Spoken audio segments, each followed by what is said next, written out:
Hola a todos. Si están aquí es porque intuyen que las noticias del día a día no son hechos aislados, sino piezas de un tablero mucho más complejo. Hoy, mientras la conversación pública se distrae en el ruido de la superficie, en las sombras del poder mundial se están reconfigurando las verdaderas reglas del juego. Esta semana no solo observamos sacudidas físicas en la cordillera de los Andes con terremotos devastadores, sino también la presión sobre la infraestructura del agua potable amenazada por sistemas de inteligencia artificial. Lo que estamos presenciando es un reordenamiento tectónico, redes de narcotráfico que cruzan continentes desde Sinaloa hasta Sudamérica, movimientos migratorios orquestados en despachos diplomáticos que envían deportados hasta África y una dura batalla entre superpotencias por las arterias del comercio mundial. Póngase cómodos porque hoy no venimos a repetir titulares, venimos a conectar los puntos, a entender las causas profundas y a ponerle nombre y apellido a la geopolítica de esta semana. Soy su anfitriona Jen García y este es el análisis semanal de líderes del mundo hispano de The Epoch Times en español. Comenzamos.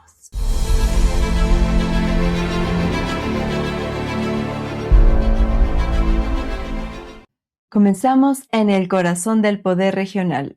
Esta semana, el mapa político y de seguridad en México y sus fronteras sufrió sacudidas de alto impacto.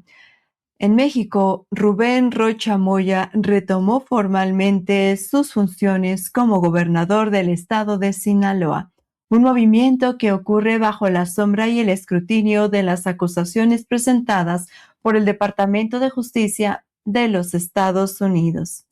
La presión sobre la estructura de poder en el noroeste mexicano alcanzó un punto crítico cuando de forma paralela las autoridades ejecutaron el traslado al penal de máxima seguridad del altiplano del ex contraalmirante de la Secretaría de Marina y de la Armada de México, Fernando Farías Laguna. El cargo, su presunta participación en una red masiva de huachicol fiscal, el contrabando de combustible a gran escala. Tras haber sido localizado y expulsado desde Argentina, no se trata de hechos aislados. Eso responde a la nueva directriz estratégica de Washington. El embajador de Estados Unidos en México, Ronald Johnson, lo ha expresado sin rodeos diplomáticos. La prioridad absoluta de la administración del presidente Donald Trump es el desmantelamiento total de la estructura operativa y financiera de los cárteles de la droga. Por eso vimos esta semana al secretario de Seguridad mexicano, Omar García Harfuch, reunirse al más alto nivel con la jefatura de la DEA, destacando en un comunicado conjunto una supuesta confianza mutua e intercambio fluido de inteligencia. Pero detrás de los apretones de manos, la pinza estadounidense sobre la soberanía institucional mexicana es cada vez más estrecha. Y esa pinza se extiende rápidamente por toda Latinoamérica. En Ecuador, el Departamento del Tesoro de Estados Unidos aplicó sanciones financieras a 15 miembros clave de una red transnacional de narcotráfico conectada operativamente con los cárteles mexicanos. En Colombia, las Fuerzas Armadas sufrieron un golpe institucional tras la captura de un coronel activo por presuntos nexos con el narcotráfico y grupos terroristas, al tiempo que el gobierno de Abelardo de la Espriella celebraba la captura del principal cabecilla financiera del frente, alias Mordisco. Mientras tanto, desde Buenos Aires, la ministra de Seguridad de Argentina sentenció en un foro internacional una frase que resonó en todas las cancillerías: Sudamérica es hoy el verdadero epicentro de la cocaína mundial. Esta presión de seguridad se traduce inmediatamente en la política migratoria y fronteriza. Mientras México y Guatemala, bajo el liderazgo de sus gobiernos, refuerzan su alianza estratégica en seguridad, conectividad y desarrollo fronterizo con miras al año 2027, las cifras de la crisis social no dan tregua. Guatemala reportó la llegada de casi 2.300 ciudadanos mexicanos deportados desde suelo estadounidense en operativos relámpago. Pero la medida más drástica de la diplomacia migratoria de Washington llegó con un acuerdo insólito: Liberia. En el continente africano, aceptó recibir en su territorio a deportados cubanos y venezolanos en virtud de un convenio firmado con la administración Trump. Y para cerrar la pinza migratoria interna, el Departamento de Estado confirmó la revocación de más de 900 visas en una ofensiva frontal contra las redes dedicadas al denominado turismo de maternidad. La frontera ya no es solo una línea geográfica, es una red geopolítica global. De las rutas terrestres pasamos a la energía, los datos y la tecnología de vanguardia. A menudo nos dicen que el siglo XXI pertenece a China. Sin embargo, un análisis de la balanza estratégica global demuestra una realidad distinta. Estados Unidos, y no China, se consolida hoy como la auténtica superpotencia energética mundial. La combinación de su capacidad de extracción de hidrocarburos, la infraestructura de exportación de gas natural licuado y el dominio sobre las redes energéticas le otorgan a Washington una ventaja geopolítica estructural sobre Beijing en la contienda de alto riesgo por el control de los estrechos y vías marítimas del comercio mundial. Esta pugna por el dominio global no se libra solo con barcos, sino en el espacio cibernético e industrial. El gobierno estadounidense emitió una alerta de seguridad nacional de máximo nivel tras detectar que grupos de hackers internacionales están utilizando algoritmos avanzados de inteligencia artificial para identificar e infiltrar vulnerabilidades en los sistemas informáticos que controlan las plantas de agua potable y servicios esenciales. La inteligencia artificial ha dejado de ser solo un asistente de software para convertirse en un vector de ataque a la infraestructura crítica. Y para profundizar en el tema de la inteligencia artificial, los invitamos a ver nuestra serie en exclusiva denominada Revelando la Inteligencia Artificial: el impacto en la raza humana, una producción exclusiva de líderes del mundo hispano y presentada por la plataforma de Epoch TV de The Epoch Times en español.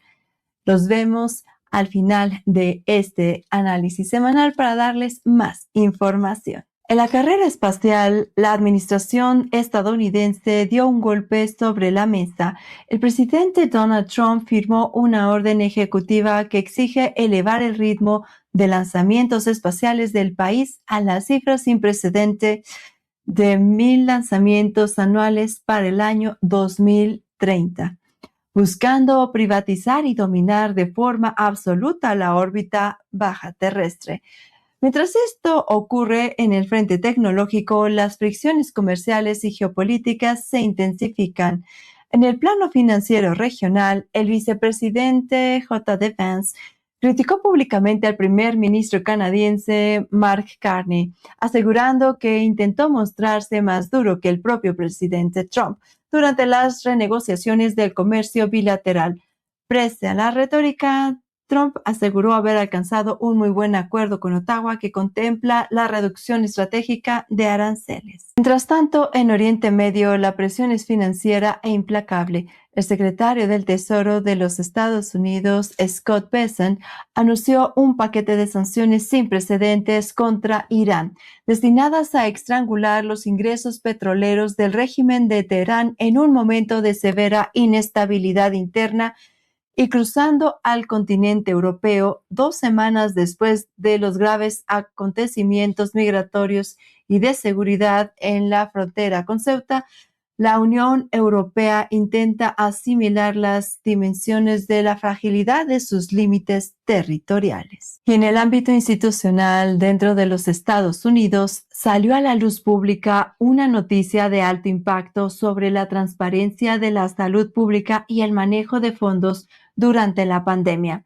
Se revelaron 5 puntos clave tras la admisión formal de culpabilidad del doctor David Morens, un ex asesor de alto nivel del doctor Anthony Fauci. Para que nuestra audiencia entienda exactamente qué fue lo que ocurrió y por qué es relevante hoy en día, aquí están los 5 hallazgos centrales de la investigación. Primero, el uso de correos personales para evadir la supervisión pública. El exasesor admitió haber utilizado cuentas de correo electrónico privadas para discutir asuntos oficiales del gobierno, con la intención explícita de evitar que esos correos fueran rastreados o solicitados mediante la Ley de Libertad de Información, FOIA. Segundo, la destrucción y eliminación deliberada de documentos. Se confirmó que se eliminaron archivos y registros oficiales clave relacionados con las decisiones financieras de investigaciones sobre el origen de virus y patógenos, violando los protocolos federales de conservación de documentos. El tercero fue la ilusión de los controles en la financiación de investigaciones. El exasesor ayudó a canalizar fondos públicos de subvenciones gubernamentales hacia organizaciones de investigación de alto riesgo, como las vinculadas a estudios en laboratorios extranjeros, saltándose los filtros de auditoría e inspección del propio Instituto Nacional de Salud. Cuarto, la complicidad para ocultar información al Congreso. Se revelaron comunicaciones internas donde se coordinaban estrategias para responder de forma evasiva o incompleta ante las citaciones y preguntas de las comisiones de investigación del Congreso estadounidense. Y quinto, el conflicto de interés con entidades privadas. La investigación demostró relaciones no declaradas entre funcionarios encargados de la aprobación de recursos y entidades privadas dedicadas a la biotecnología, rompiendo los principios éticos de la función pública. Un caso que vuelve a poner sobre la mesa la urgente discusión sobre la rendición de cuentas, la transparencia científica y los límites del poder burocrático en las agencias de salud global. De la geopolítica de los despachos pasamos a la realidad cruda de la naturaleza y el drama humano que golpea directamente a nuestra región. América del Sur ha vivido una semana trágica en el ámbito de los desastres naturales y las emergencias socioeconómicas. En Colombia, la magnitud de la tragedia tras el reciente terremoto ha escalado a niveles desgarradores. Las autoridades han confirmado que la cifra de víctimas mortales asciende ya a 321 personas. Ante la parálisis de la infraestructura y el colapso de los servicios básicos en las zonas afectadas, la administración del presidente Abelardo de la Espriella se vio obligada a declarar formalmente el estado de emergencia económica y social para movilizar recursos de manera inmediata. Como si la naturaleza no fuese lo suficientemente inclemente, el país sumó otra tragedia. Un grave derrumbe en una mina ilegal dejó 13 mineros muertos y 7 heridos gravemente. Y para profundizar sobre el tema de la crisis en Colombia, tuvimos esta semana en Líderes del Mundo Hispano a Daniel Ucros, experto en gestión de crisis.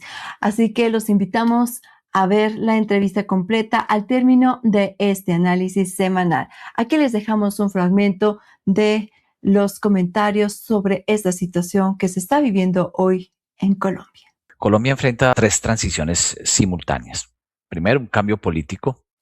Segundo, tú lo has nombrado, es esta tristeza y es como la parte natural de la tierra nos sacude y es un terremoto, así que va a haber una reconstrucción física del Estado de casi 500, más de 500 municipios.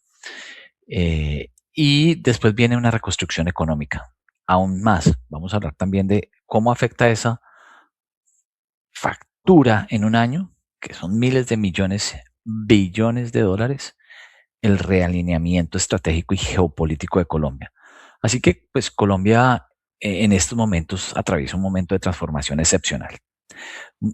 Una obligada, después de 3 días, estar en posesión, viene el terremoto, es una catástrofe natural, y eso hace que no estemos frente a un solo cambio, sino a 3 procesos que ocurren al mismo tiempo.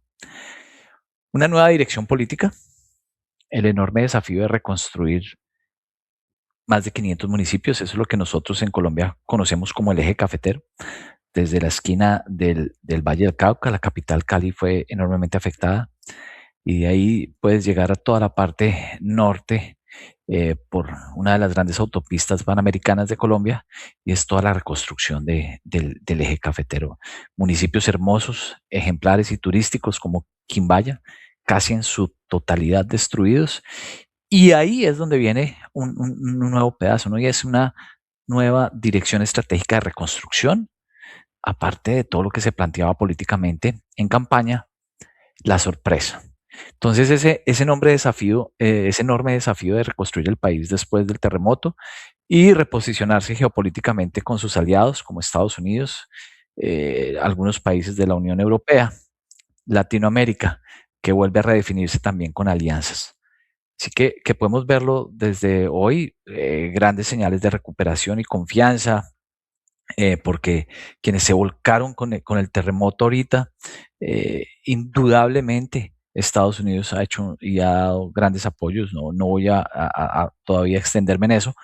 Europa, el sector privado, todo el país, la sociedad civil colombiana en un 99% en territorio se volcó a salvar sus conciudadanos, y todo el mundo en el exterior ha estado apoyando de la misma manera.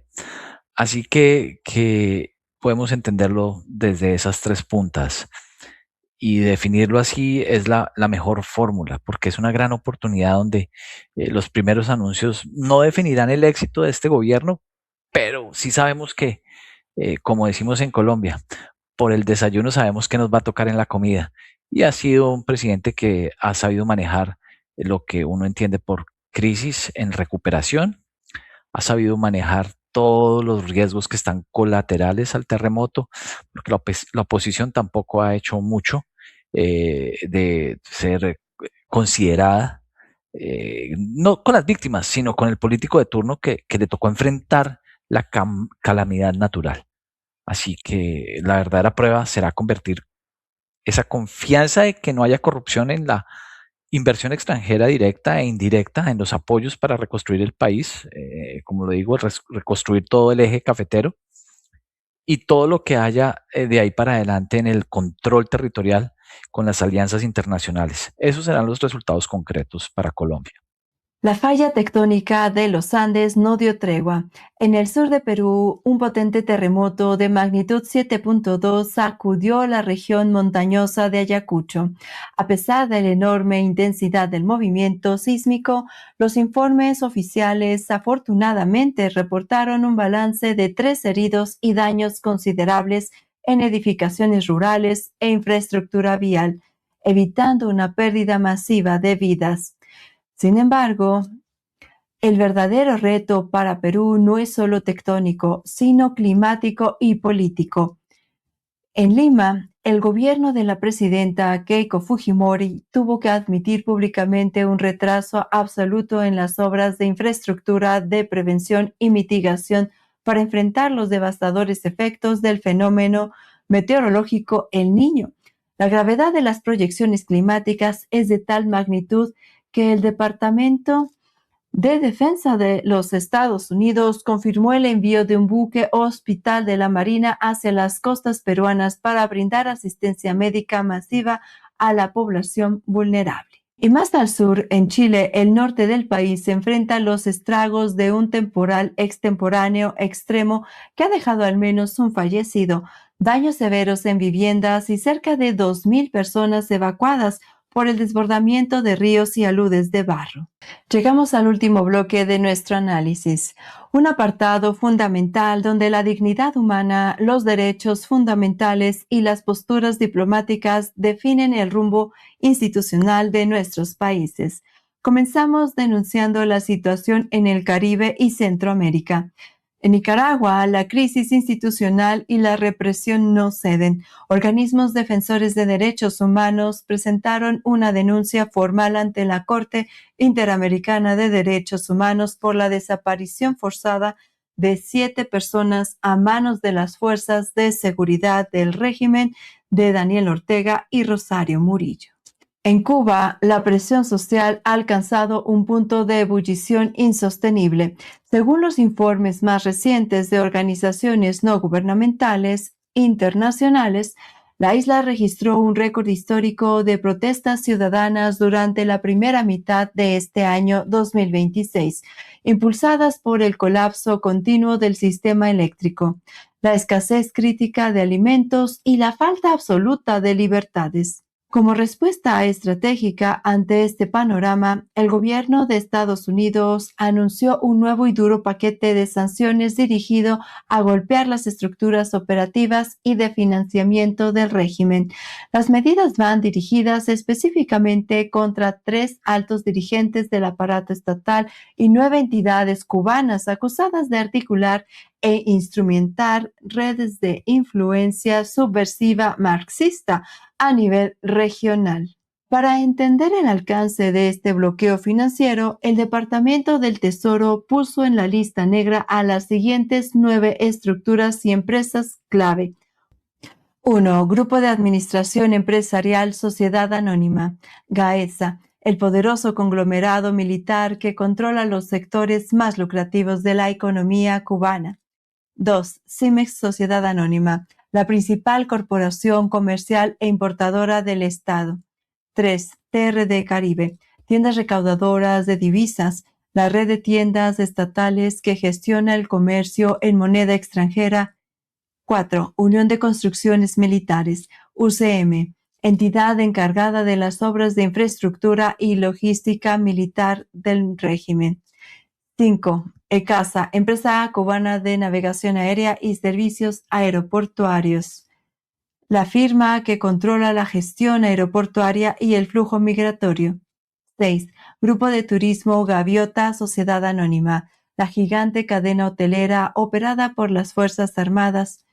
7. Banco Financiero Internacional, BFI, la institución bancaria utilizada para captar y canalizar divisas internacionales. 8. Empresa de Telecomunicaciones de Cuba. El monopolio estatal de telecomunicaciones señalado por cortar el acceso a Internet para sofocar las protestas sociales. 9. Servicios de Pago Red Sociedad Anónima, REDSA, la entidad encargada de procesar las transacciones financieras y el flujo de remesas hacia la isla. Con esta decisión, Washington busca asfixiar los mecanismos de captación de capitales de la cúpula militar e interferir directamente en sus redes de proyección e influencia política externa. En Venezuela, en medio de opacos movimientos dentro del estamento militar, se confirmó la liberación de 3 militares que permanecían encarcelados bajo la acusación de traición a la patria, un movimiento interpretado por los analistas como una válvula de escape ante las tensiones internas en las Fuerzas Armadas y ante esta compleja radiografía regional. ¿Cuál es la postura diplomática de las grandes potencias de la zona? En el seno de la Organización de los Estados Americanos, se debatió una propuesta formal para abordar de manera coordinada la crisis democrática de Nicaragua. Sorprendentemente para algunos, pero en estricto apego a su doctrina, México decidió abstenerse en la votación. La presidenta de México, Claudia Sheinbaum, reafirmó categóricamente la posición de su gobierno en conferencia de prensa, rechazando que México deba intervenir o ingerir en la crisis política interna en Nicaragua, argumentando el respeto irrestricto al principio constitucional de no intervención y autodeterminación de los pueblos. Diferentes visiones de país, distintas doctrinas diplomáticas, pero una misma realidad continental que nos afecta a todos. Como han podido comprobar a lo largo de este recorrido, el mundo de mediados de 2026 no se mueve por casualidad. Cada sanción económica, cada movimiento migratorio, Cada decisión de abstención diplomática y cada avance tecnológico forman parte de una trama global interconectada. Nuestra misión en este canal es facilitarles esa lectura, darles las herramientas, los nombres, las cifras y el contexto para que sean ustedes quienes saquen sus propias conclusiones, sin que les vendan narrativas simplificadas. Si este análisis en profundidad les aportó valor y les ayudó a ponerse al día con lo más importante de la semana, apóyenos con un me gusta, suscríbanse al canal y activen la campanita para no perderse nuestras publicaciones. Todos los artículos presentados en este programa están disponibles en el primer comentario fijado y antes de irse, déjenos su opinión en la caja de comentarios. ¿Creen que la postura de no intervención de México en la crisis regional fortalece su posición geopolítica? ¿O por el contrario, aísla su liderazgo en América Latina? Queremos leerlos. Muchas gracias por acompañarnos. Soy su anfitriona Jen García y eso fue Líderes del Mundo Hispano de The Epoch Times en español. Periodismo independiente. Nos vemos en el próximo análisis semanal. Hasta la próxima.